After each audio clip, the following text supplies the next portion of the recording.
गुरुजी जय सीताराम जी। गुरुजी कृपया ये बताएं कि जीवेम शरदः शतम ये जो वाक्य है ये किस ग्रंथ का है। अगर वेद का है तो वेद पहले लिखे गए चूंकि, और मर्यादा पुरुषोत्तम जी बाद में हुए, उन्होंने 11,000 साल तक शासन किया। तो इसमें स्पष्टीकरण करें कृपा। इसमें स्पष्टीकरण हम क्या कर सकते हैं? इसमें तो आप प्रश्न ही बीच ही में छोड़ दिया आपने। ये जो 120 वर्ष जो आप बता रहे हैं, 100 वर्ष, क्या क्या बोले थे आप? जीवित सरदा सतम, 100 वर्ष की। तो आपका कहने का मतलब ये है कि वेदों में 100 वर्ष की आयु लिखी गई है, तो राम जी 11 वर्ष कैसे, 11,000 वर्ष कैसे? आपका कहने का मतलब ये है।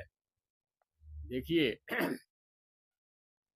सबसे पहले तो आप लोगों को कभी वेद आपने देखा नहीं, आंखों से पढ़ा नहीं, सामने उसके सूत्र देखा ही नहीं वास्तव में कि है वास्तव में क्या।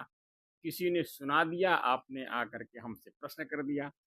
देखिए, हर युगों के बारे में उन वेदों में, जो वेद जो है वास्तव में हैं तो, लेकिन वेद का मतलब होता है ज्ञान, जो कानों से सुनी जाती है उसका नाम है श्रुति। समझे ना? जो श्रवण किया गया वही वेद है, सीधी सी बात।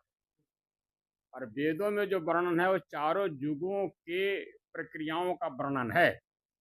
एक कलयुग का अलग, द्वापर युग का अलग, त्रेता युग का अलग और सतयुग का अलग। उसमें पर्यावरण जो होता है ना, जीवन जीने की जो क्षमताएं होती है सबकी अलग अलग होती हैं। और ये युग जो है एक कलयुग है। इसमें जो जीने वाली जो जीवनी जो पद्धति है बहुत कम हो गया है। इसीलिए इसीलिए आयु इसमें केवल 100 वर्ष ही बताई गई है। इससे 100 100 100 100 बढ़ते जाएंगे तो हजारों में तो पड़ जाएंगे ये क्या नाम, द्वापर युग। और लाखों में जाएंगे त्रेता युग, तो ना, और लाखों से कई लाखों में जाएंगे वो सतयुग। जो जी जी आपने जब कोई आजकल में आपने देखा होगा, कोई वैज्ञानिक कोई जांच अगर करता है ना, तो सीधे कहीं से निकलता है कि ये तो कई हजार वर्ष पहले का है, ये करोड़ों साल पुराना, ऐसे नहीं बताते हैं। इसी प्रकार से ये समय समय पर निर्धारित किया गया है। समझ गए ना? तो समय के अनुकूल बताकर बोलिए सियापति रामचंद्र की जय।